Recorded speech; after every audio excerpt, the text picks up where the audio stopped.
पृष्ठ संख्या 462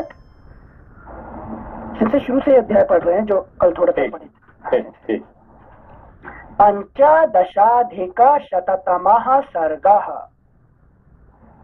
भरत का नंदीग्राम में जाकर श्री राम की चरण पादुकाओं को राज्य पर अभिषिक्त करके उन्हें निवेदन पूर्वक राज्य का सब कार्य करना।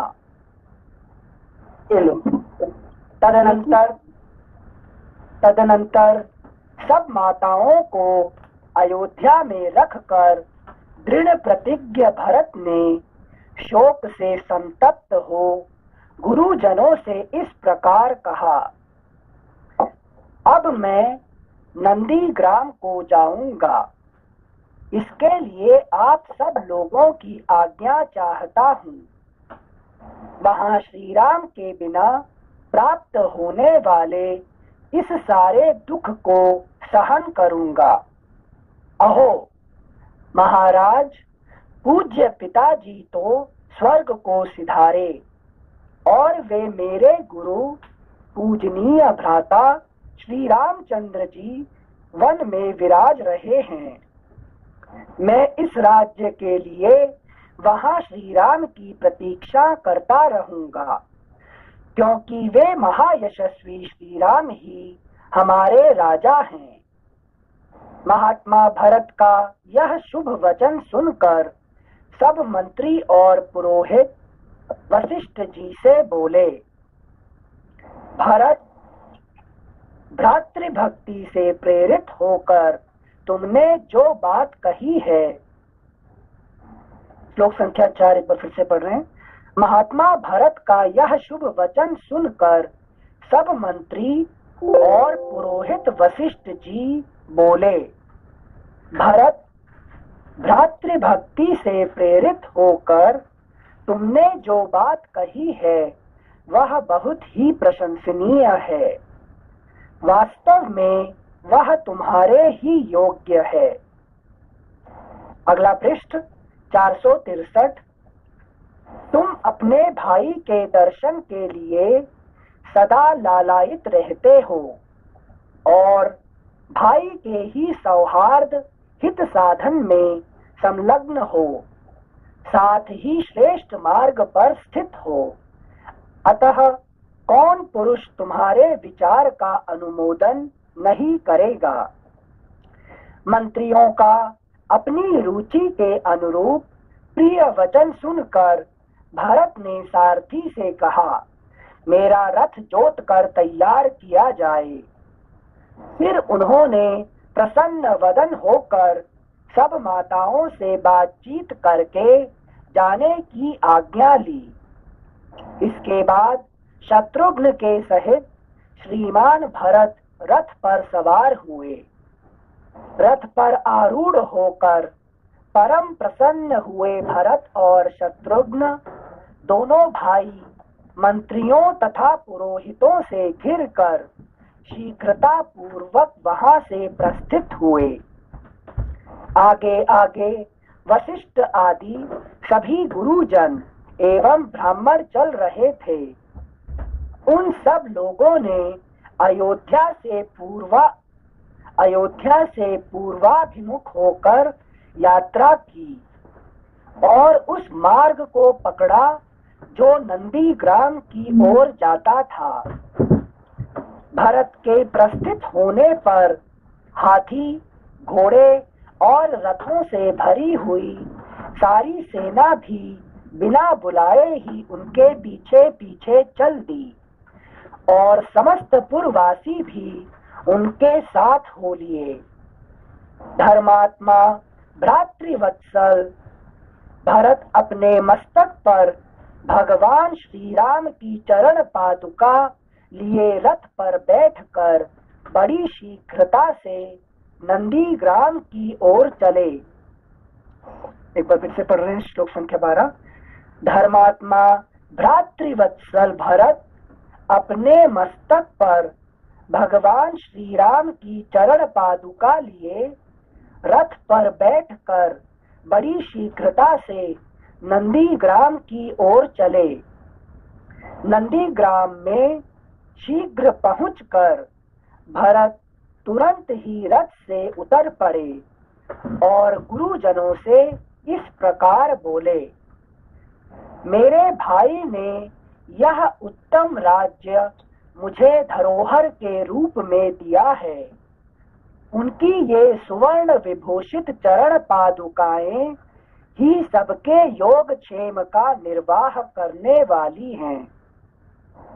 तत्पश्चात भरत ने मस्तक झुकाकर उन चरण पादुकाओं के प्रति उस धरोहर रूप राज्य को समर्पित करके दुख से संतप्त हो समस्त प्रकृति मंडल, मंत्री, सेनापति और प्रजा आदि से कहा, आप सब लोग इन चरण पादुकाओं के ऊपर छत्र धारण करें।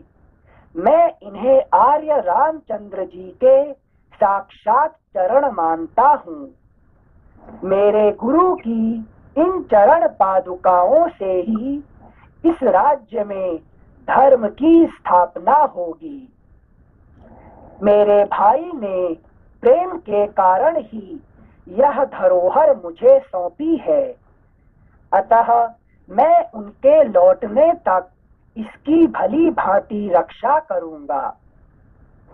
इसके बाद मैं स्वयं इन पादुकाओं को पुनः शीघ्र ही श्री रघुनाथ जी के चरणों से संयुक्त करके इन पादुकाओं से सुशोभित श्री राम के उन युगल चरणों का दर्शन करूंगा। श्री रघुनाथ जी के आने पर उनसे मिलते ही मैं अपने उन गुरुदेव को यह राज्य समर्पित करके उनकी आज्ञा के अधीन हो उन्हीं की सेवा में लग जाऊंगा। राज्य का यह भार उन पर डालकर मैं हल्का हो जाऊंगा। मेरे पास धरोहर रूप में रखे हुए इस राज्य को, अयोध्या को तथा इन श्रेष्ठ पादुकाओं को श्री रघुनाथ जी की सेवा में समर्पित करके मैं सब प्रकार के पाप ताप से मुक्त हो जाऊंगा। ककुत्स्थ कुलभूषण श्री राम का अयोध्या के राज्य पर अभिषेक हो जाने पर जब सब लोग हर्ष और आनंद में निमग्न हो जाएंगे, तब मुझे राज्य पाने की अपेक्षा चौगुनी प्रसन्नता और चौगुने यश की प्राप्ति होगी। अगला पृष्ठ 464। इस प्रकार दीन भाव से विलाप करते हुए दुखमग्न महायशस्वी भरत मंत्रियों के साथ नंदीग्राम में रहकर राज्य का शासन करने लगे। सेना सहित प्रभावशाली धीर वीर भरत ने उस समय वल्कल और जटा धारण करके मुनि वेशधारी हो नंदीग्राम में निवास किया। भाई की आज्ञा का पालन और प्रतिज्ञा के पार जाने की इच्छा करने वाले भ्रातृवत्सल भरत श्री रामचंद्र जी के आगमन की आकांक्षा रखते हुए उनकी चरण पादुकाओं को राज्य पर अभिषिक्त करके उन दिनों नंदीग्राम में रहने लगे। भरत जी राज्य शासन का समस्त कार्य भगवान श्री राम की चरण पादुकाओं को निवेदन करके करते थे। फिर से पढ़ रहे से, भरत जी राज्य शासन का समस्त कार्य भगवान श्री राम की चरण पादुकाओं को निवेदन करके करते थे तथा स्वयं ही उनके ऊपर छत्र लगाते और चंवर डुलाते थे। श्रीमान भरत बड़े भाई की उन पादुकाओं को राज्य पर अभिषिक्त करके सदा उनके अधीन रहकर उन दिनों राज्य का सब कार्य मंत्री आदि से कराते थे। उस समय जो कोई भी कार्य उपस्थित होता, जो भी बहुमूल्य भेंट आती, वह सब पहले उन पादुकाओं को निवेदन करके पीछे भरत जी उसका यथावत प्रबंध करते थे। इस प्रकार श्री वाल्मीकि निर्मित आर्ष रामायण आदि काव्य के अयोध्या कांड में 115वां सर्ग पूरा हुआ।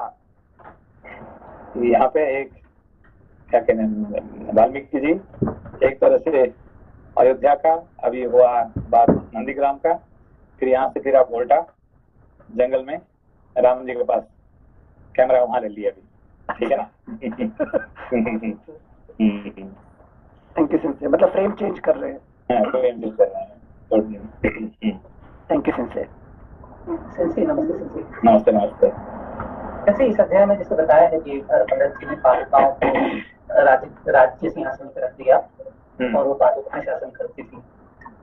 तो बाकी जो प्रजा थी उनके लिए ऐसे राजा कौन रहेगा? प्रजा के सेंस में अगर कहेंगे तो वो किसको राजा मानती है अभी इस समय? तो राम जी को राजा मानते हैं ना, तो सीधा कहते हैं ना उनका मैं धरोहर मतलब है ना। क्या धरोहर मतलब? धरोहर मतलब किसी का दिया हुआ, संभाल के रखा हुआ है। नहीं, हाँ, किसी का सामान किसी का पास रखा हुआ। जैसे हमारा पैसा हमने बैंक में रख दिया, तो बैंक क्या करता है, हमारे धरोहर को बचा के रखता है, और जब चाहे हम उससे हमको ऐसे ही दे देता है। मतलब अपना आपका भाई, आपका कोई बंधु आपका दे दिया तो क्या करेगा वो पूरा देगा क्या? तो है कि नहीं? तो ये धरोहर ऐसा होता है कि जैसे बैंक में रखते हैं और बैंक से ऐसे ही लेते हैं। तो भरत जी कहते हैं ये तो राम जी का धरोहर है, और तो फिर मैं कैसे मुझे कर सकता हूँ, ठीक है ना। जैसे धृतराष्ट्र ने क्या किया, पांडु का धरोहर रखा था, मगर अपना आखिरी में वो अपना बेटे को देने के लिए कोशिश किया, ठीक है ना। तो ये ऐसा नहीं होना चाहिए, ठीक है ना। तो असली राजा कौन है? अभी भगवान राम है। हाँ, उनका पादुका बैठा हुआ है, जहाँ जो सिंहासन में बैठा हुआ है वही राजा है, ठीक है ना। Thank you sensei. अगला अध्याय षोडशाधिकशततमः सर्गः। वृद्ध कुलपति सहित बहुत से ऋषियों का चित्रकूट छोड़कर दूसरे आश्रम में जाना। भरत के लौट जाने पर श्री रामचंद्र जी उन दिनों जब वन में निवास करने लगे, तब उन्होंने देखा कि वहाँ के तपस्वी उद्विग्न हो वहाँ से अन्यत्र चले जाने के लिए उत्सुक हैं। पहले चित्रकूट के उस आश्रम में जो तपस्वी श्री राम का आश्रय लेकर सदा आनंद मग्न रहते थे, उन्हीं को श्री राम ने उत्कंठित देखा, मानो वे कहीं जाने के विषय में कुछ कहना चाहते हों। वहाँ पे जब रहते थे जो ऋषि जो है ना, ये सब क्या करने, वो वहां से दूसरा कहा जाने के लिए राम जी देखे हैं, ठीक है ना। अच्छा, सिंसे मतलब ऋषि जी जाना चाहते हैं और राम जी ऑब्जर्व कर लिए वो। हाँ, ऑब्जर्व कर दिए कि वो भाई कि है कि नहीं, देखा कि क्योंकि पहले क्या होता था, शांति में रहते थे सब लोग, ठीक है ना। अब क्या हुआ कि वहाँ भरत आना है, पूरा सेना आना है, ये आना है, ये सब तो बहुत डिस्टर्ब हो गया ना जगह, ठीक है ना। तो फिर वहां से सबका ये लग गया कि भाई ये को बड़ा आदमी आ गया यहाँ पे, है कि नहीं। अच्छा, ये सब मतलब राम जी है तो ऋषि जी फिर भी चले जाते हैं। नहीं, राम जी के नहीं है, वहाँ पे जो डिस्टर्ब हुआ है जंगल में सेना के आने से। अच्छा। तो सेना आगे, ये आगे बहुत सारे है कि नहीं लोग, तो ये उनको क्या हुआ कि डिस्टर्ब शुरू हो गया, ठीक है ना। फिर जो राक्षस लोगों के लिए भी ये हो गया, बहुत बड़ा इसको किडनैप करने से हमको पैसा मिल जाएगा, फायदा है, इस तरह सबका ये हो गया, है कि नहीं। इसीलिए अब आप जहाँ जाते हैं चुपचाप जाके रहना है। अपने को दिखाएंगे तो क्या होगा, फिर आपको चोर भी आ जाएंगे, ये भी आ जाएंगे, है कि नहीं, सब तो इसलिए कहीं पे जाओगे तो चुपचाप रहना, अपना दिखावा नहीं करना, ठीक है ना। अच्छा थैंक यू सिंह। श्लोक संख्या 2 फिर से पढ़ रहे हैं एक बार। पहले चित्रकूट के उस आश्रम में जो तपस्वी श्री राम का आश्रय लेकर सदा आनंद मग्न रहते थे, उन्हीं को श्री राम ने उत्कंठित देखा, मानो वे कहीं जाने के विषय में कुछ कहना चाहते हों। जैसे कि वो आए हैं कुछ कहने के लिए कि हम यहाँ से जाना चाहते हैं। Thank you Singh. श्लोक संख्या 3।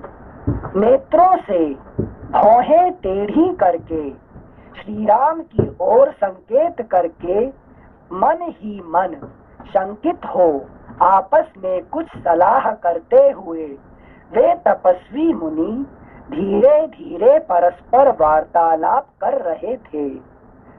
उनकी उत्कंठा देख श्री रामचंद्र जी के मन में यह शंका हुई कि मुझसे कोई अपराध तो नहीं बन गया।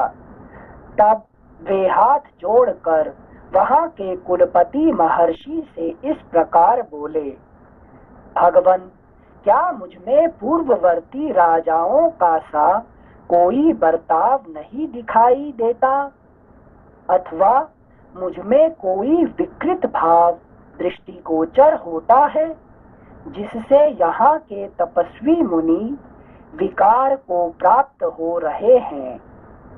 क्या मेरे छोटे भाई महात्मा लक्ष्मण का प्रमादवश किया हुआ कोई ऐसा आचरण ऋषियों ने देखा है जो उसके योग्य नहीं है, अथवा क्या जो अर्घ्य पाद्य आदि के द्वारा सदा आप लोगों की सेवा करती रही है, वह सीता इस समय मेरी सेवा में लग जाने के कारण एक गृहस्थ की सती नारी के अनुरूप ऋषियों की समुचित सेवा नहीं कर पाती है? श्री राम के इस प्रकार पूछने पर एक महर्षि, जो जरावस्था के कारण तो वृद्ध थे ही, तपस्या द्वारा भी वृद्ध हो गए थे। अगला पृष्ठ 465। समस्त प्राणियों पर दया करने वाले श्री राम से कांपते हुए से बोले। एक बार श्लोक संख्या 8 फिर से पढ़ रहे हैं। श्री राम के इस प्रकार पूछने पर एक महर्षि, जो जरावस्था के कारण तो वृद्ध थे ही, तपस्या द्वारा भी वृद्ध हो गए थे, समस्त प्राणियों पर दया करने वाले श्री राम से कांपते हुए से बोले। वयोवृद्ध ज्ञानवृद्ध, तपोवृद्ध तपस्वी और वयस्वी जो वृद्ध थे उसमें से वो कहने लगे। Thank you Singh. श्लोक संख्या 9। तात, जो स्वभाव से ही कल्याणमयी है और सदा सबके कल्याण में ही रत रहती है, वह विदेह नंदिनी सीता विशेषतः तपस्वी जनों के प्रति बर्ताव करते समय अपने कल्याणमय स्वभाव से विचलित हो जाए, यह कैसे संभव है? आपके ही कारण तापसों पर यह राक्षसों की ओर से भय उपस्थित होने वाला है। उससे उद्विग्न हुए ऋषि आपस में कुछ बातें कानाफूसी कर रहे हैं। तात, यहाँ वन प्रांत में रावण का छोटा भाई खर नामक राक्षस है, जिसने जन स्थान में रहने वाले समस्त तापसों को उखाड़ फेंका है। पहली बार नाम आ रहा है क्या? रावण का नाम और खर का भाई, ठीक है ना? हाँ सिंह। Thank you Singh. श्लोक संख्या 11। सिंह, पहली बार रावण और इनका नाम आया है, लेकिन ऋषि जी इसको रिलेट कर रहे हैं। आप वापस से पढ़ते हैं श्लोक संख्या 10। आपके ही कारण तापसों पर यह राक्षसों की ओर से भय उपस्थित होने वाला है। सिंस रावण का और वो खर तो पहले से रहते होंगे ना राम जी के आने से पहले भी। नहीं, वो तो है, मगर उनके तरफ से कोई ज्यादा, क्योंकि अभी उनको तपस्वियों को ज्यादा उनसे कोई ये नहीं है ना, रिलेशन नहीं है ना, वो तो जंगल में रह रहे हैं, उनसे क्या मतलब है। अब राम आगे है कि नहीं, क्षत्रिय आए हैं तो उनके पास अस्त्र शस्त्र है, वो उससे वो लड़ाई करने का इंटरेस्ट रहेगा उनको, है कि नहीं। Understood sensei. हाँ, थैंक यू सेंसे। श्लोक संख्या 11।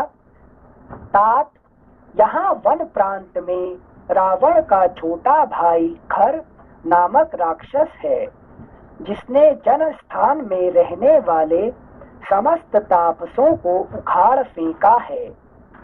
वह बड़ा ही ढीठ, विजयोन्मत्त, क्रूर, नरभक्षी और घमंडी है। वह आपको भी सहन नहीं कर पाता है।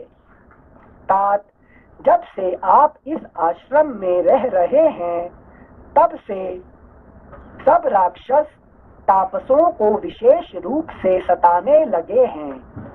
वे अनार्य राक्षस बीभत्स, घृणित, क्रूर और भीषण नाना प्रकार के विकृत एवं देखने में दुखदायक रूप धारण करके सामने आते हैं और पापजनक अपवित्र पदार्थों से तपस्वियों का स्पर्श कराकर अपने सामने खड़े हुए अन्य ऋषियों को भी पीड़ा देते हैं।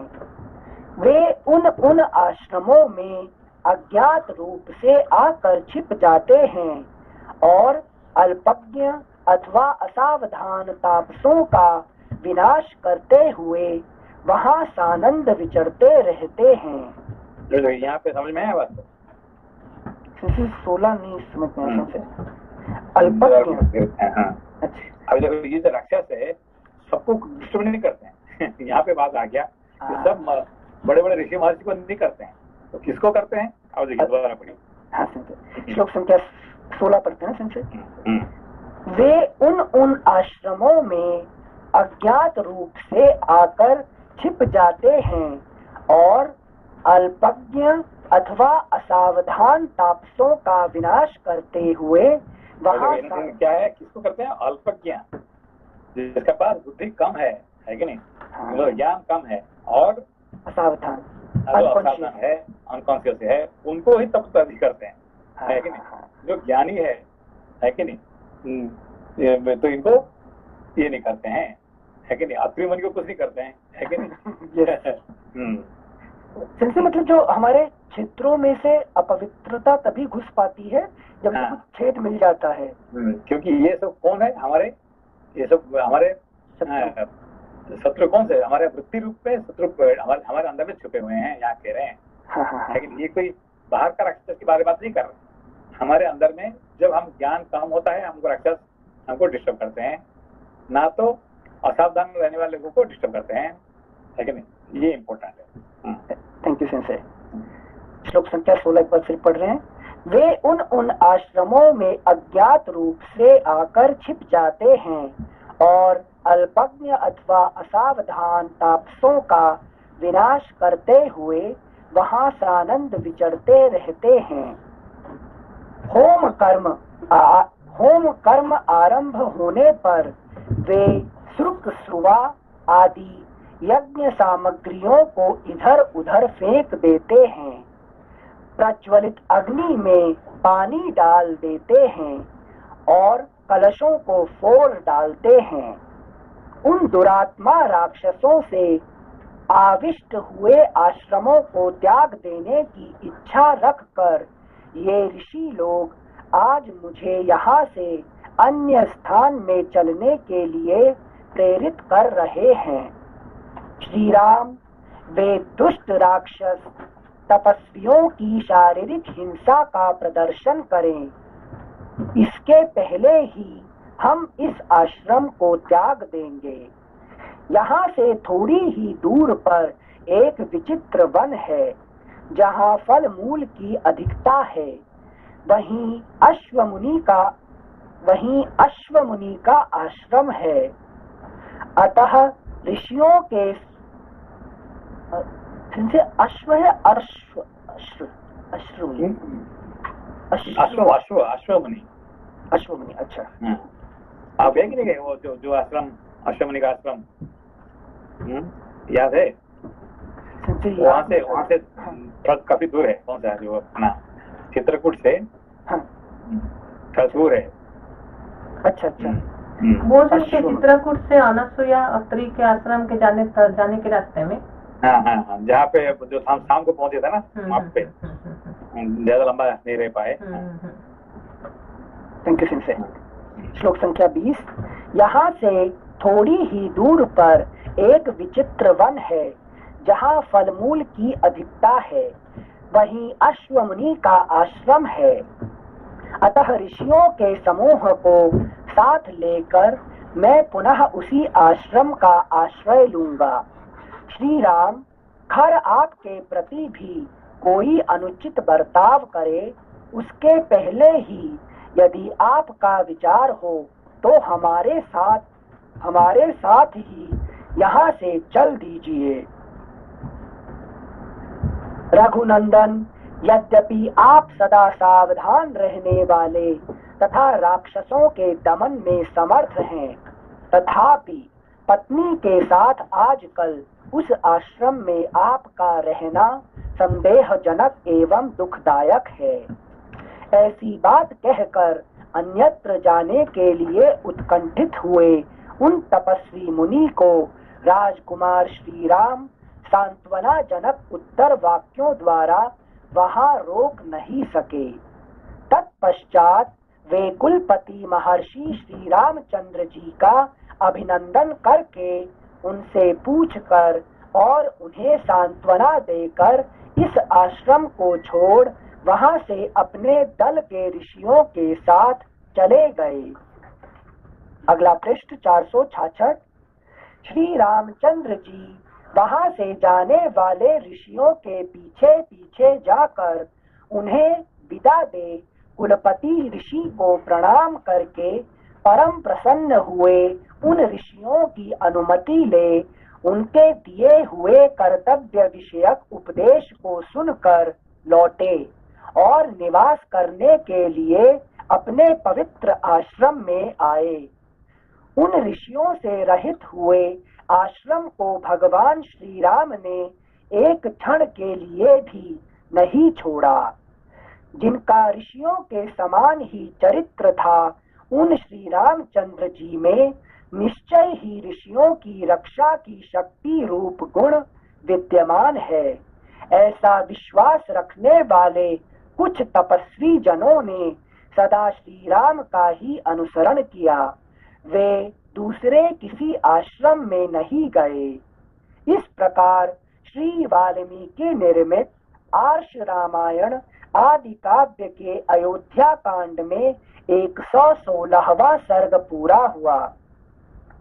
17+शततमः सर्गः। श्री राम आदि का अत्रि मुनि के आश्रम पर जाकर उनके द्वारा सत्कृत होना तथा यहाँ से जैसे भी मूव होने का सोच रहे हैं, इसमें कोई टाइम का डिस्क्रिप्शन मिलता है क्या कि ये कितने समय के बाद में जो है वो वहाँ से जाने के लिए श्री राम जी मतलब जाने के लिए सोच रहे हैं? टाइम पीरियड तो अभी पता नहीं चल रहा है यहाँ पे इससे। जी जी। मतलब ऐसा अभी तो मुझे ऐसा लगा कि इमीडिएटली जो भरत जी वहां से गए और फिर उत्पात शुरू हो गए, तो मतलब ये इमीडिएटली ही शुरू हुआ या क्योंकि अभी ज्यादा जंगल में क्या होता है कि सब शांत रहता है। जब ज्यादा भीड़ भाड़ आता है फिर वहाँ पे लोगों को थोड़ा डाउट हो जाता है, ठीक है ना। डाउट होता है भाई यहाँ पे कौन बड़ा आदमी यहाँ आया, फिर राजपुत्र आ गए यहाँ पे, है कि नहीं। तो इससे है कि जो डिस्टर्ब होता है वो डिस्टर्ब शुरू हो गया यहाँ पे, ठीक है। ठीक है, thank you sir.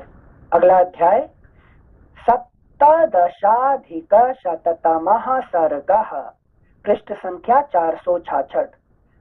Shri Ram आदि का अत्रि मुनि के आश्रम पर जाकर उनके द्वारा सत्कृत होना तथा अनसूया द्वारा सीता का सत्कार, अनसूया द्वारा सीता का सत्कार। उन सब ऋषियों के चले जाने पर श्री रामचंद्र जी ने जब बारंबार विचार किया तब उन्हें बहुत से ऐसे कारण ज्ञात हुए जिनसे उन्होंने स्वयं भी वहां रहना उचित ना समझा। उन्होंने मन ही मन सोचा, इस आश्रम में मैं भरत से, माताओं से तथा पूर्ववासी मनुष्यों से मिल चुका हूँ। वह स्मृति मुझे बराबर बनी रहती है और मैं प्रतिदिन उन सब लोगों का चिंतन करके शोक मग्न हो जाता हूँ। क्योंकि जिस घर पे आप लोगों से मिलते हैं तो घर में क्या होता है, आपको वो याद रह जाता है, ठीक है ना? हाँ सिंसे, लेकिन यहाँ थोड़ा बुद्धि भ्रमित हो गई। जैसे आप समझाएं, गृहस्थ के लिए घर में रहते हुए वृत्ति का कंट्रोल करना, वृत्ति को, वैसे वो रह सकता है, मतलब संन्यास। जैसे कि आप घर में जो रहते हैं, हाँ, तो जो अपना प्रियजन जिस घर में रहते हैं, हाँ, तो अचानक प्रियजन से अब अलग हो जाता है, फिर वो घर में आपको कैसे लगता है? अरे अकेला अकेला, हाँ, अकेलापन ला जाता है। क्यों?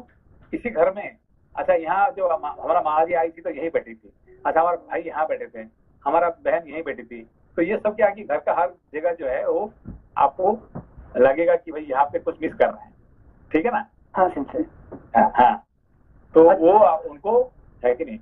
तो अभी जो बात आ रहा है, कौन राक्षस कौन है अभी? खर। खर क्या होता है? क्रोध ना सिंसे, क्रोध। क्रोध का ये जो पहला जो क्या कहते हैं, मन का मंदिर में जो बहुत सारे भावना एकत्रित होने के खर कहते हैं। थॉट, खरपतवार जो है एक साथ आके आपको डिस्टर्ब करेंगे, उसको कहते हैं खर, ठीक है ना? All types of disturbing thoughts, ठीक है ना, इसको कहते हैं खर कहते हैं। अच्छा, ठीक है ना? ओके ओके, श्योर सिंसे, थैंक यू सिंसे।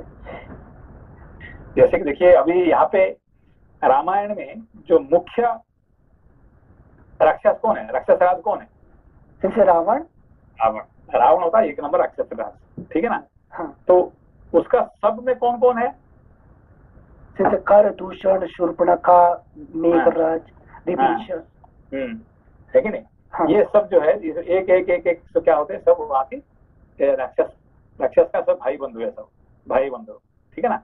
हाँ। तो रावण कौन हो गया? रजस क्वालिटी, है कि नहीं? रजस क्वालिटी आने से, जो रजस क्वालिटी को मारने से पहले आपको इन सब का आपको सामना करना पड़ेगा, है कि नहीं? बहुत प्रकार का थॉट, खर मतलब क्या है कि too many number of thoughts coming and disturbing your mind, that is called खर, है कि नहीं? तो खर आने से क्या होता है? दूषण होता है, दूषित होता है माइंड, है कि नहीं? फिर उसका अंदर में काम आ जाता है कि नहीं?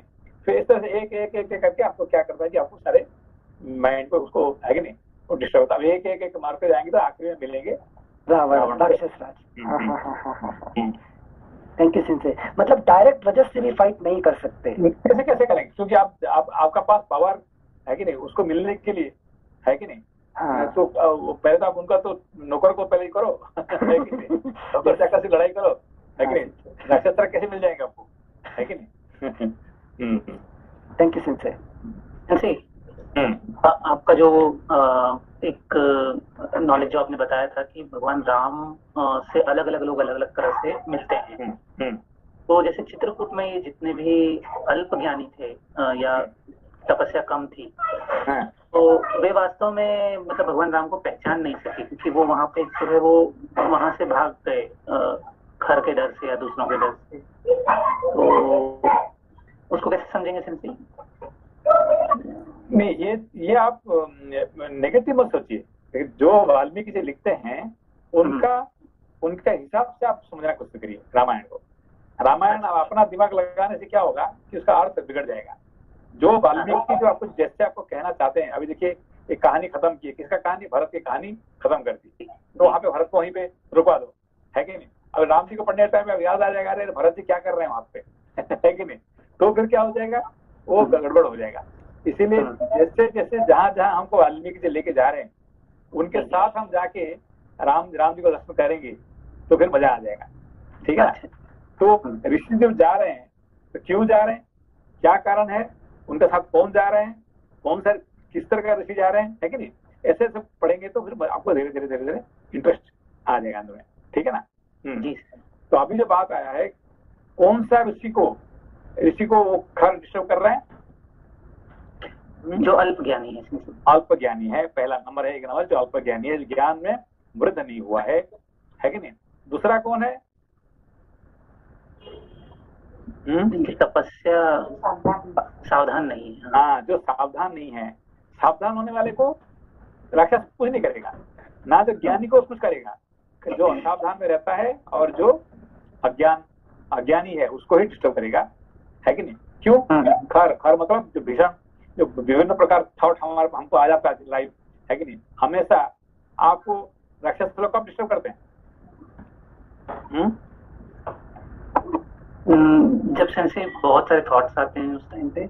नहीं, यूजुअली इन ए डे, आपको 24 घंटे में कब राक्षस लोग डिस्टर्ब ज्यादा करते हैं, sensei early morning and early evening. Early morning disturb करते हैं क्या मतलब रात के अंतिम प्रहर में और शाम के समय, जब आपका काम वगैरह खत्म हो जाए, घर आएगा रात के टाइम पे, हमेशा रात के अंधेरे में आपको डिस्टर्ब करने के लिए आ जाते हैं राक्षस लोग, ठीक है ना। अर्ली मॉर्निंग में आपको आ जाएंगे तो उसका मतलब आप है कि नहीं, आप बड़ा है कि बहुत महान है आप। अर्ली मॉर्निंग में ब्रह्म मुहूर्त में कभी राक्षस सो जाते हैं, है कि नहीं। राक्षसों का सोने का समय कब होता है, ब्रह्म मुहूर्त के समय पे। तो इसीलिए ब्रह्म मुहूर्त को उठने का क्यों, ब्रह्म मुहूर्त राक्षस सो जाते हैं, है कि नहीं। रात्रि के समय, रात्रि के समय क्यों, रात्रि के समय आपका सब काम खत्म हो चुका है, आपका ज्ञान भी नहीं है, कर्म भी नहीं है, तब राक्षस लोग का आगमन हो जाता है कि नहीं। तो लड़ाई झगड़ा घर में कब होता है, शाम के समय है कि नहीं। क्यों, ना कर्म भी नहीं है, ज्ञान भी नहीं है, कर्म भी नहीं है, फिर क्या करेंगे, क्या लड़ाई झगड़ा करो, मारपीट करो, है कि नहीं, ये करो तू मैं करो, वही सब, है कि नहीं, शाम को रात को ही होता है कि नहीं। सिर्फ एक चीज से हम रिलेट कर रहे थे, जो अनिल जी ने पूछा था कि वहाँ चित्रकूट में भगवान राम गए और वहाँ पे जो ये मुनिगण जा रहे हैं, तो वो इस तरह से एड्रेस कर रहे हैं कि आपके निमित्त से ये हुआ। 2-3 श्लोक में इस तरह से उन्होंने कहा। तो इसे कैसे समझेंगे, since why when there is a knowledge, why it's creating a problem to those अल्प ज्ञानी पीपल। देखिए, जो भी मनुष्य ज्ञान की तरफ से जाता है तब भी आपको सारे डिस्टर्बेंस आता है कि नहीं। तो देखिए, आपने भरत जी जब आ रहे थे, फिर उनको है कि नहीं, भरद्वाज जी क्या दिखा रहे हैं, पूरा स्वर्ग दिखा रहे हैं। सब अभी तक जो खाना नहीं खाए थे, जो बेड में नहीं सोए थे, जो आनंद नहीं किए थे, सारे उनको मिलता कब, जब राम जी को दर्शन करने जाते हैं, ठीक है ना। तो हाँ, जब भी अभी देखिए, ये जो क्या नाम अपना, जो जिसके बारे में बात कर रहा था, एप्पल का कंपनी का क्या नाम था, स्टीव जॉब्स चाह रहा था सन्यासी बनने के लिए। वो क्या ज्ञान रास्ता जाना चाहता था, उसको क्या मिल गया, सब सक्सेस मिल गया जिंदगी में, ठीक है ना।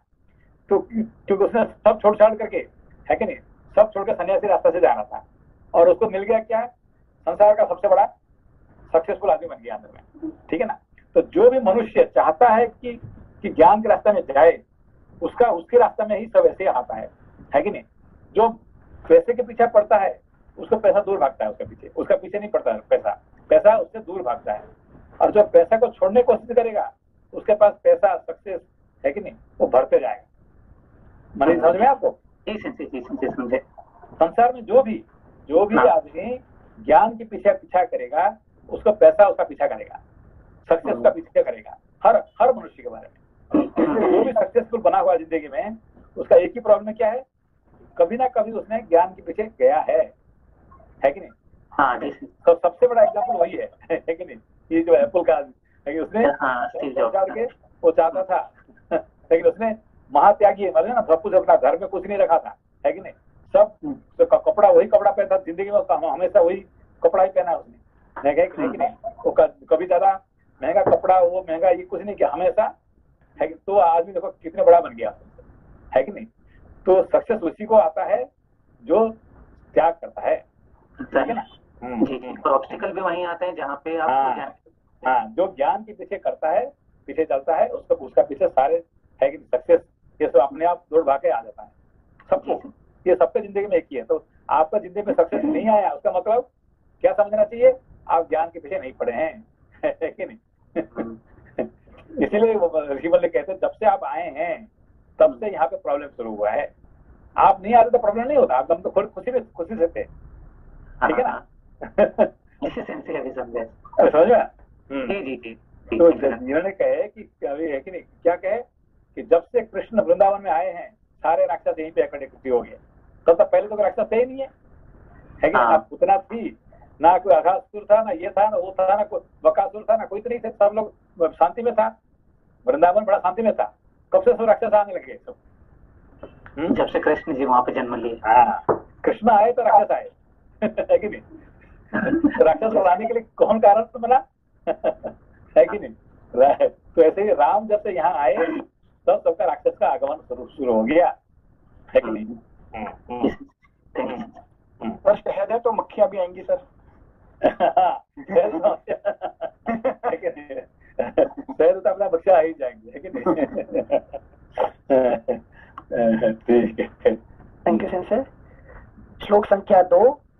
उन्होंने मन ही मन सोचा, इस आश्रम में मैं भरत से, माताओं से तथा पूर्ववासी मनुष्यों से मिल चुका हूँ।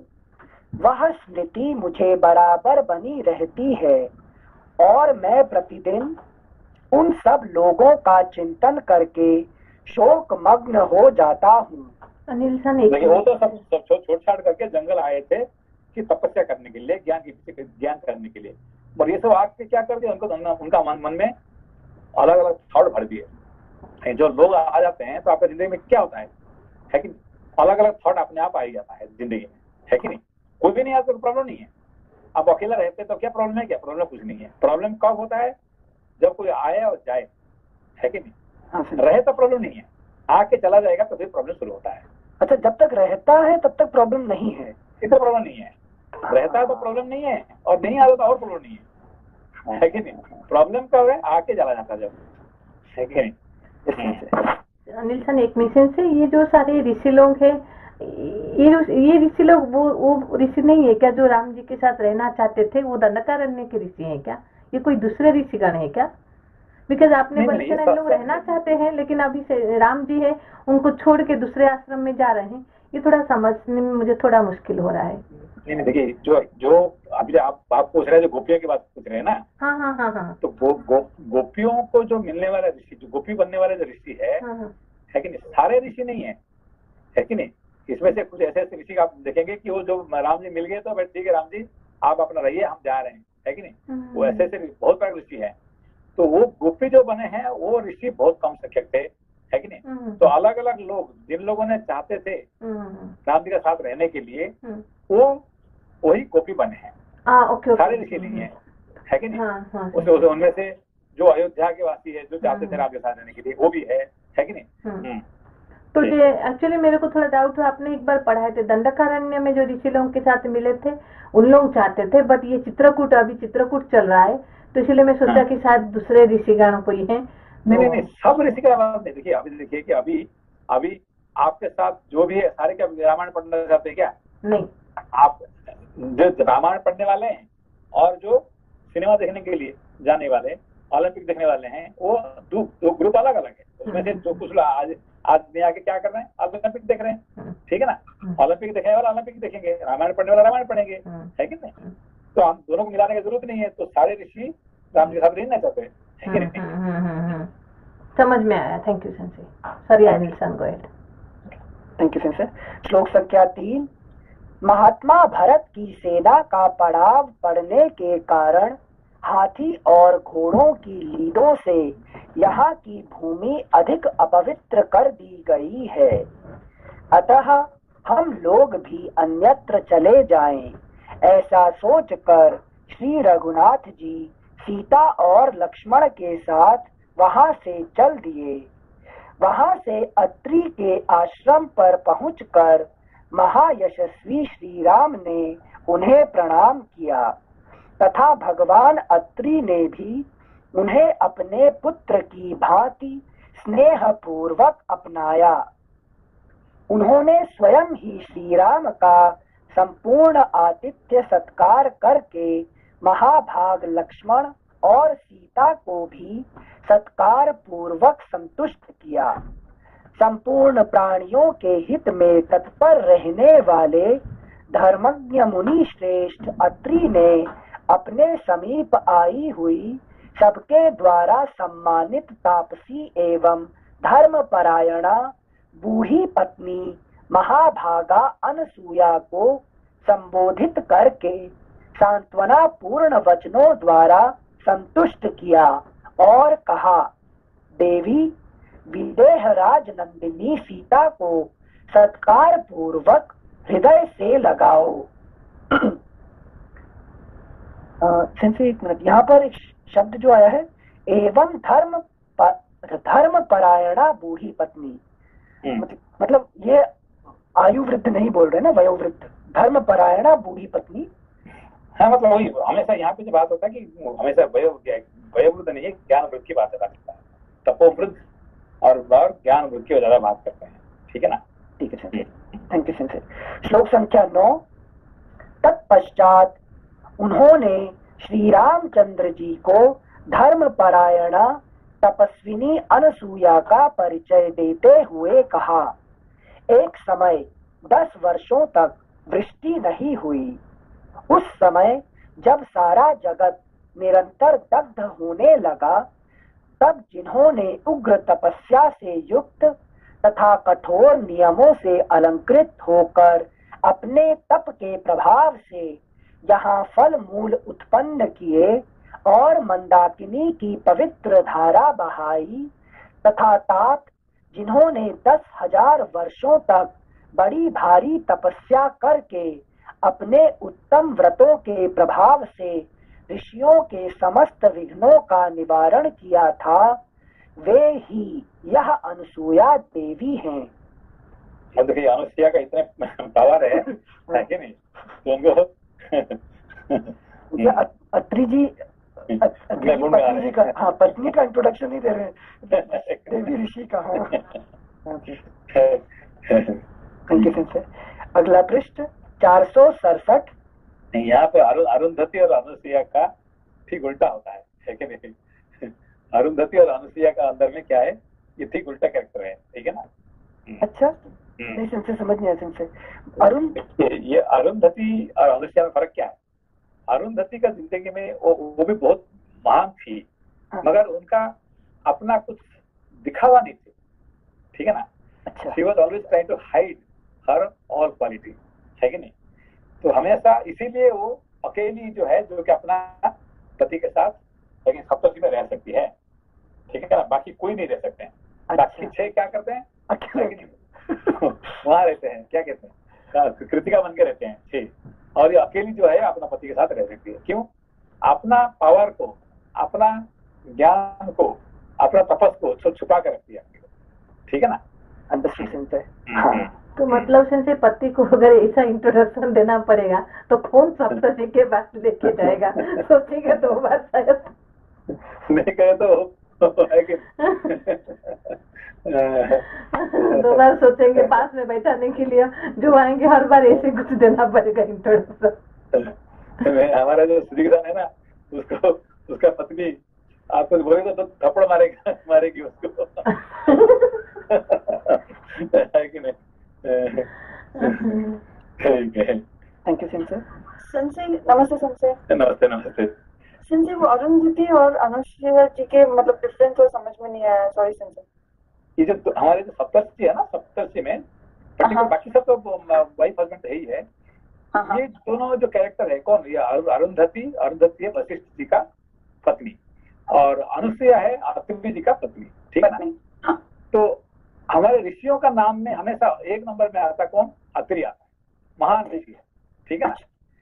तो मगर अत्रि मुनि का कभी कहीं पे आपको नहीं दिखाई पड़ेगा, क्या कर रहे हैं क्या कुछ नहीं पता चलेगा, है कि बाकी ऋषियों के सामने इनका तो ज्यादा सीक्रेट नहीं होता है। हाँ वो सीक्रेट रहते हैं। अच्छा। तो मगर जहां भी देखो क्या किसका नाम आएगा ये अनुसुईया का नाम आ रहा है। अनुसुईया ने क्या कर दिया, देखो ब्रह्मा विष्णु शिव तीनों को अपना बच्चा बना दिया है कि नहीं, इनको ये कर दिया। तो इस तरह से सब हमेशा कहानी जो जितने कहानी आएगी महान महान कहानी आएगी सब अनुसुईया का आएगी, है कि नहीं, और अत्रि का मुनि का कभी कहानी नहीं आएगी। अभी देखिए क्या है कि अत्रि को संबोधन कर देवी ये ऐसे महान है, ऐसे है कि अपना पत्नी के बारे में गुण गाना पड़ता है कि नहीं। मगर तो और दूसरी तरफ से जो वशिष्ठ जी का पत्नी है वो कैसे है, वो क्या करती है, कुछ किसी को पता नहीं है, हमेशा अपने आप को छुपा के रखती है, ठीक है ना। है और रुंधती, किसको रुंधना नहीं, रुंधती नहीं है वो, है कि नहीं। So she doesn't, she is not a disturbance to anybody in the world, ठीक है ना। तो इसीलिए उसका नाम अरुंधति, ठीक है ना। तो अरुंधति और अनुसुईया में जस्ट अपोजिट कैरेक्टर है, तो है कि नहीं। धन्यवाद संसे। नॉट दैट महान कौन है, अनुसुईया जो है बहुत महान, क्योंकि देखो जिन्होंने ब्रह्मा विष्णु शिव को तीनों को सारे कोई ना कोई एक देवता को पुत्र बना सकता है, तीनों को बनाने वाले सिर्फ अनुसुईया ही और कोई नहीं है कि नहीं। तो कोई विष्णु को कर सकती है ना, तो कोई शिव को कर सकते हैं, चंद्र को कर सकती है, एक ब्रह्मा को कर सकते हैं, तीनों को बच्चा बनाने वाले है कि नहीं, अनुसुईया है कि नहीं। तो शादी के वक्त वो अरुंधति को देखने के लिए बोलते हैं ना, वो मतलब लॉजिक होता है। क्योंकि जो पति पत्नी का जो संबंध है, जो वशिष्ठ है कि नहीं, अरुंधति का है, ये सबसे महान, एक तो शिव पार्वती और दूसरा वशिष्ठ अरुंधति, ये महान पति पत्नी का अंदर में ये जाते हैं, इसीलिए इनको दर्शन करना, अरुंधति का दर्शन करना पड़ता है कि नहीं। धन्यवाद सॉरी टू डिस्टर्ब। अरुंधति के जैसे हम अपने जीवन में कैसे बन सकते हैं, अपने थॉट को हम कैसे कंट्रोल कर सकते हैं कि ताकि दूसरों को कभी भी डिस्टर्बेंस ना हो। तो जितने आप कॉन्शियस रह जाएंगे कि देखिए कि भाई क्या not only I am great, everybody in the world great. भगवान शिव जी क्या करते हैं, डमरू बजाते हैं, तो डमरू का अर्थ क्या डमरू बनाते हैं, भाई मेरे से बढ़कर और बड़ा, मेरे से बड़ा और है कि नहीं, मैं बड़ा नहीं हूँ, मेरे से बड़ा और है, इसीलिए दिखाते हैं, अपने डमरू बजाते हैं। तो हम भी क्या करना पड़ेगा, भाई not only I am great, there are so many greater than me people are there, तो अपने को क्यों दिखाने का है कि नहीं। ऐसा करने से अरुंधति बनना आसानी हो जाता है, ठीक है ना। जी सर। हाँ, just accept that there are many great people, there are great souls existing than me, बस इतने ही बात है, और क्या। Thank you sir. एक वशिष्ठ जी जैसे अयोध्या के अंदर रहते थे सर, तो अरुंधति उनके साथ नहीं रहती वहाँ पे, और एक बार हमेशा नहीं, यही तो बात है कि अरुंधति ऐसा कभी नहीं हुआ कि जब वशिष्ठ साथ नहीं है, यही तो मैं कह रहा हूँ। हम जहाँ जहाँ वशिष्ठ जी है उनके साथ हमेशा अरुंधति रहती है, मगर अरुंधति का प्रेजेंस कोई फील नहीं करता है, यही तो बात है ना। एक भी नाम नहीं है, कहीं नहीं आता है कि नहीं। कहाँ आएंगे, जब जो पढ़ने आते हैं, जो राम जी जाते हैं पढ़ने के लिए, राम भरत तब सबको एक एक करके बच्चे जैसे खिलाना पिलाना, उनका पालन करना, यही उनका काम होता है। तब आएगा उसका माँ का प्यार कौन देगा, कि जो राजपुत्र आगे बैठे हुए हैं, है कि नहीं। तो शाम को तो दिन भर तो ठीक है पढ़ाई करेंगे, और शाम को अपना माँ की याद आ जाता है बच्चे को, है कि नहीं। तो फिर कौन उसका माँ का प्यार देगा, है कि नहीं। ये अरुंधति है कि नहीं, तब अरुंधति का नाम आएगा, है कि नहीं। रात को जब गुरु जी का काम पढ़ाई खत्म हो जाता है, तब अरुंधति का काम रात को कहानी सुनाने में बच्चे को, है कि नहीं, खिलाना पिलाना, ये तब उनका नाम आता है, ठीक है ना। तो हमेशा साथ में रहने पर भी कभी डिस्टर्ब नहीं करती है। Thank you. कभी भी वशिष्ठ जी को ये नहीं मिला कि सुनिए मेरा पत्नी ऐसे महान है, ये है कहने के लिए, ना उन्होंने कही है ना ये कही, लेकिन एक दूसरे को जानते हैं, बस प्यार से रहते हैं, ठीक है। क्योंकि सीता जी यार जब राम जी भी वनवास कर रहे थे तब भी अरुंधति जी नहीं आई ना उस वक्त। हाँ नहीं, हमें साथ में है, ये ऐसा कभी नहीं हुआ कि जब वशिष्ठ जी है और उनके साथ अरुंधति नहीं है, कभी नहीं है, हमेशा रहती है, हमेशा, है कि नहीं। दिखाई नहीं पड़ते हैं, इसीलिए हम जो शादी के टाइम पे क्या कहते हैं कि अरुंधति का दर्शन करो, जिसने अरुंधति का दर्शन कर लिया वो महान है, वशिष्ठ का तो कोई दर्शन कर सकता है। अच्छा, आप जो है देखिए, जब आकाश में अरुंधति है कि नहीं है जी, सप्तर्षि का जो सप्तर्षि का अंदर में अरुंधति है, मगर सबको देखना नहीं मिलेगा। जो दर्शन कर लिया वो महान है। किसका दर्शन किया? तो सप्तर्षि का नहीं है, अरुंधति का दर्शन किया है कि नहीं? वही महान होता है जो अरुंधति का दर्शन कर लिया, है कि नहीं? हाँ है, मगर दिखाई नहीं पड़ती। तो ये विद्या है जो दिखाई नहीं देती, ये इसे ज्ञान है या विद्या है जो दिखाई नहीं देती? जो अच्छे क्वालिटी को एक्चुअली क्या है कि जब युधिष्ठिर को पूछा गया कि संसार में सबसे महान कौन है, तो क्या बोले कि सब महान है, मैं ही अज्ञानी हूँ, है कि नहीं? तो ये कहते अरुंधति का गुण क्या है? यह है कि जब दुर्योधन को पूछा गया कि भाई संसार में ज्ञानी कौन है, अज्ञानी कौन है? सारे अज्ञानी है और मैं ही अकेला ज्ञानी हूँ दुर्योधन कहता है। और युधिष्ठिर क्या कहते हैं? नहीं वे सारे ज्ञानी है, मैं ही अकेला जो है मूर्ख हूँ, है कि नहीं? तो इसको कहते हैं अरुंधति का क्वालिटी छुपाने को, क्वालिटी को छुपाने का, है कि नहीं? जी ठीक है। पृष्ठ संख्या 467, श्लोक संख्या 12। निष्पाप श्री राम, इन्होंने देवताओं के कार्य के लिए अत्यंत उतावली होकर 10 रात के बराबर एक ही रात बनाई थी। वे ही ये अनुसूया देवी तुम्हारे लिए माता की भांति पूजनीय हैं। देखो अनुसूया ने उनके बारे में कुछ नहीं कह रही, पति गुण गा रहे हैं पत्नी का गुण गा रहे हैं, कि नहीं? तो स्तुति ज्ञान हो रहा है। Thank you sir. श्लोक संख्या 13। ये संपूर्ण प्राणियों के लिए वंदनीय तपस्विनी हैं, क्रोध तो इन्हें कभी छू भी नहीं सका है।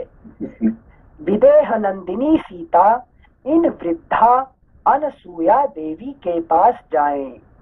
ऐसी बात कहते हुए अत्रि मुनि से बहुत अच्छा कहकर श्री रामचंद्र जी ने धर्मज्ञा सीता की ओर देखकर यह बात क्या क्या कहे कि क्रोध कभी उनको छू ही नहीं सकती है कि नहीं? तो जो अनुसूया से क्रोध हो गया, क्या बोली? मैं देखना चाहता हूँ सूरज कैसे उदय हो जाएगा कल सुबह, है कि नहीं? उन्होंने सूरज को बंद कर दिए, है कि नहीं? 10 दिन तक सूरज का ये नहीं हुआ है कि हो गया नहीं? हाँ। क्रोध के कारण से फिर इसको कैसे, मतलब उन्होंने क्रोध से रोक दिया, तो ये क्यों? नहीं, क्रोध नहीं है, वो है मन्यु है आपको। अच्छा किसका भला के लिए करती थी, अपने लिए नहीं है, ऑफकोर्स, है कि नहीं? तो इसलिए अतुल जी कहते हैं क्रोध नहीं है, वो मन्यु था, है कि नहीं? Got it. थैंक यू सिंसे। श्लोक संख्या 15। बस अनसूया का मीनिंग है ना, न असूया, वो किसके अंदर भी दोष नहीं, गुण के अंदर दोष नहीं दिखते है ना, तो वो इसकी वजह से वो बहुत महान है ना, एक बार समझाए थे। थैंक यू सिंसे। श्लोक संख्या 15। 15। राजकुमारी, महर्षि अत्रि के वचन तो तुमने सुन ही लिए।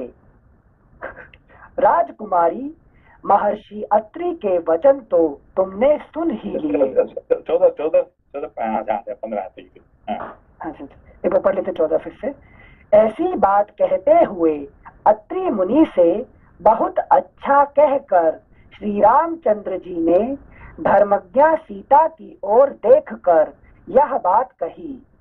राजकुमारी, महर्षि अत्रि के वचन तो तुमने सुन ही लिए। अब अपने कल्याण के लिए तुम शीघ्र ही इन तपस्विनी देवी के पास जाओ, जो अपने सत्कर्मों से संसार में अनसूया के नाम से विख्यात हुई हैं। वे तपस्विनी देवी तुम्हारे आश्रय लेने योग्य हैं, तुम शीघ्र उनके पास जाओ। श्री रामचंद्र जी की यह बात सुनकर यशस्विनी मिथिलेश कुमारी, सीता धर्म को जानने वाली अत्रि पत्नी अनसूया के पास गई। अनसूया वृद्धावस्था के कारण शिथिल हो गई थीं, उनके शरीर में झुर्रियां पड़ गई थीं तथा सिर के बाल सफेद हो गए थे। अधिक हवा चलने पर हिलते हुए कदली वृक्ष के समान उनके सारे अंग निरंतर कांप रहे थे।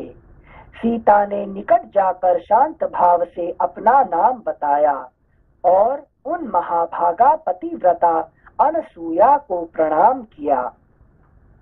उन संयम उन संयमशीला तपस्विनी को प्रणाम करके हर्ष से भरी हुई सीता ने दोनों हाथ जोड़कर उनका कुशल समाचार पूछा। धर्म का आचरण करने वाली महाभागा सीता को देखकर बूढ़ी अनसुया देवी उन्हें सांत्वना देती हुई बोली, सीते, सौभाग्य की बात है कि तुम धर्म पर ही दृष्टि रखती हो। मानिनी सीते, बंधु बांधवों को छोड़कर और उनसे प्राप्त होने वाली मान प्रतिष्ठा का परित्याग करके तुम वन में भेजे हुए श्री राम का अनुसरण कर रही हो। यह बड़े सौभाग्य की बात है।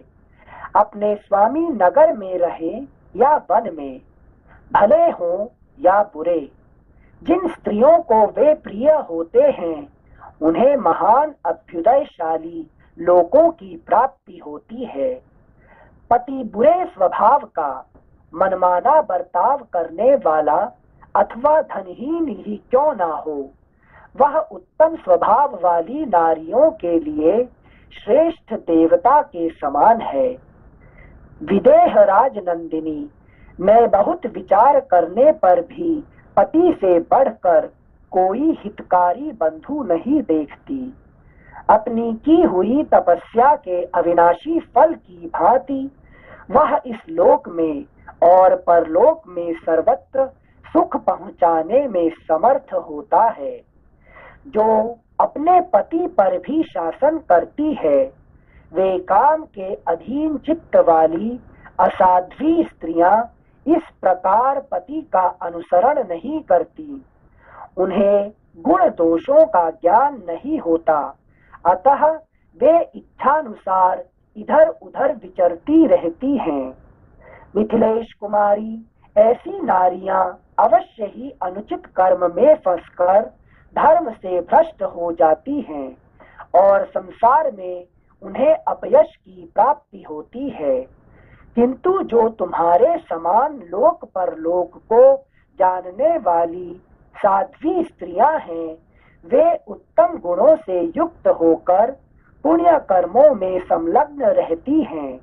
अतः वे दूसरे पुण्यात्माओं की भांति, अगला पृष्ठ 468, अन्य पुण्यात्माओं की भांति स्वर्ग लोक में विचरण करेंगी। अतः तुम इसी प्रकार अपने इन पतिदेव श्री रामचंद्र जी की सेवा में लगी रहो। सती धर्म का पालन करो, पति को प्रधान देवता समझो और प्रत्येक समय उनका अनुसरण करती हुई अपने स्वामी की सहधर्मिणी बनो। इससे तुम्हें सुयश और धर्म दोनों की प्राप्ति होगी। इस प्रकार श्री वाल्मीकि निर्मित आर्ष रामायण आदि काव्य के अयोध्या कांड में 117वां सर्ग पूरा हुआ। ठीक है, प्रणाम सिंह से। प्रणाम प्रणाम नमस्ते। नमस्ते नमस्ते प्रणाम संजय। प्रणाम प्रणाम।